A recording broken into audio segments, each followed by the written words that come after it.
In this video, we're going to use miles per hour to help us solve problems.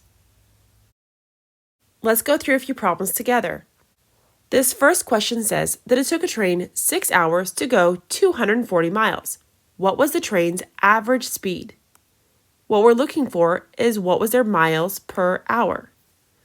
When we set this problem up, notice that miles is first and hours is said second.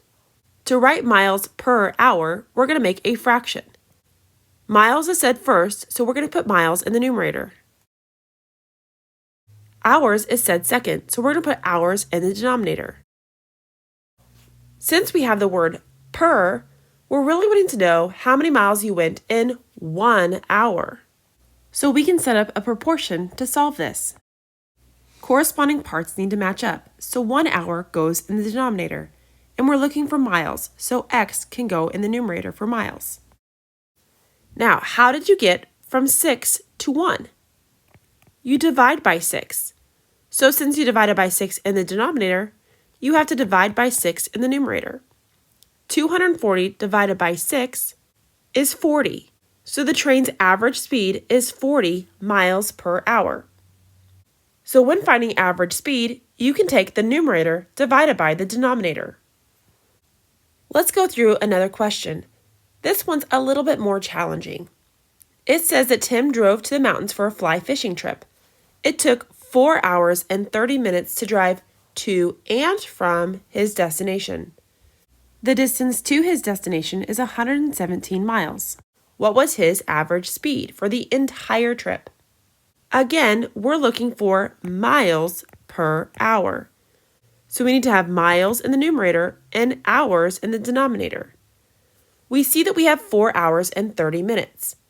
You cannot write this as 4.3. 30 minutes is half of an hour. You can write half as 0.5.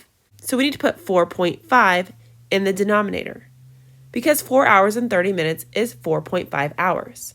Next, we need to put in the miles. They gave us what is to his destination, but we're wanting to and from. What that means is that he went 117 miles to, and then another 117 miles from.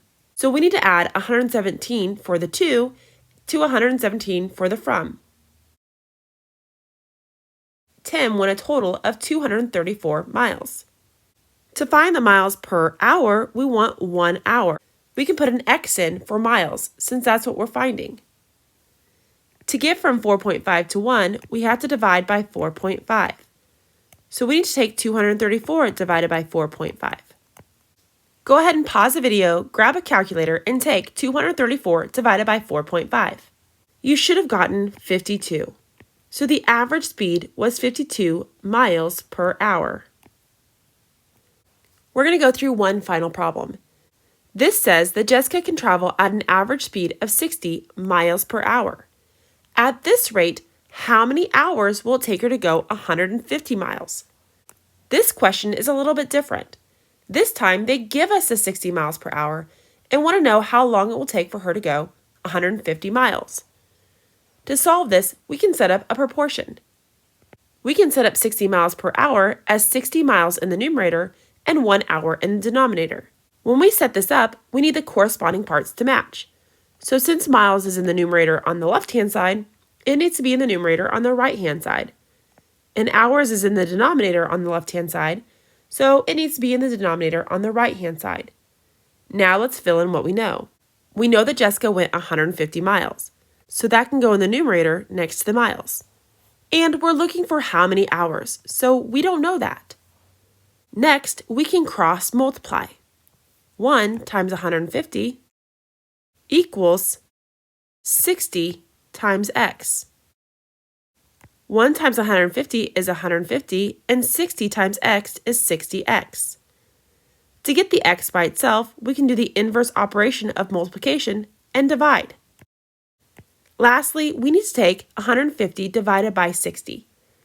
Go ahead and pause the video, grab a calculator, and take 150 divided by 60. You should have gotten 2.5. So it will take Jessica 2.5 hours to go 150 miles at that speed.